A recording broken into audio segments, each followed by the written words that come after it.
Au moment où on les croit unis, à même de parler d'une voix pour faire plier le dictateur, certains opposants togolais, qu'ils soient de la première ou de l'actuelle génération, ont toujours adopté un comportement égoïste qui n'arrange que les tenants de la dictature. Les ambitions personnelles, les jalousies que ce ne soit pas moi, avaient toujours pris le dessus et contribué à renforcer la position du dictateur, pourtant rejeté par le peuple. Le comportement de l'opposition togolaise du début des années 90 jusqu'à ce jour ressemble à la curieuse prestation de cet attaquant en football sur qui tout le monde compte, et qui, à chaque fois, se trouve en nez à nez avec le gardien adverse, se mélange les pédales et n'arrive pas à marquer, renforçant par là les chances de l'adversaire qui n'avait pas les faveurs des pronostics et qui finira par gagner.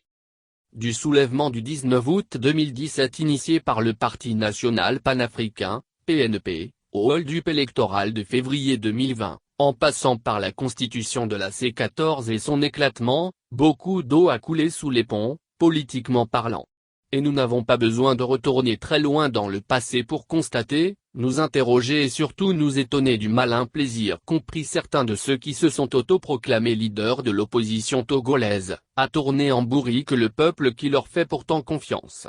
Depuis février 2020 où le nouveau braquage électoral eut lieu et où le régime de terreur Gnassingbé engagea une véritable chasse à l'homme contre le vrai vainqueur du scrutin Messant Abeyome Kodjo, la donne a carrément changé quant au comportement habituel du reste de l'opposition qui se mettait derrière le vrai vainqueur pour protester contre le hold-up. Un parti politique qui fut naguère chef de file de l'opposition, en l'occurrence l'Alliance nationale pour le changement,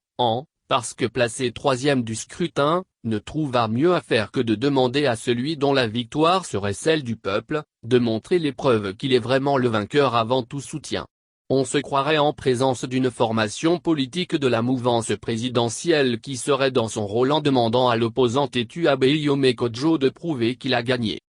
Pourtant dans un passé récent, le candidat lésé Jean-Pierre Fabre avait eu droit au soutien des autres, qui ne se rappellent pas par exemple du FRAC, Front républicain pour l'alternance et le changement, en 2010 dont les marches, pendant presque 5 ans vers la plage, devinrent légendaires. Cette attitude d'un parti politique dit de l'opposition qui aurait le même but que toutes les autres formations politiques qui luttent pour la fin du régime de dictature, n'était rien d'autre qu'un soutien indirect à la mouvance RPT Unir. Depuis 1990 le régime dictatorial de Gnassingbé n'a reculé que lorsque l'opposition était unie autour des mêmes idéaux. Mais quand le coup de massue qui lézardait abat la muraille de l'opposition vient de l'opposition elle-même, le régime décrié d'en face ne peut que se frotter les mains, et l'observateur neutre ne peut que se poser moult questions quant à un tel comportement. La dynamique Monseigneur Kapozro, DMK, cette mouvance politique créée sur l'initiative et les encouragements du prélat dont le regroupement porte le nom devint rapidement la bête noire du régime voleur d'élections,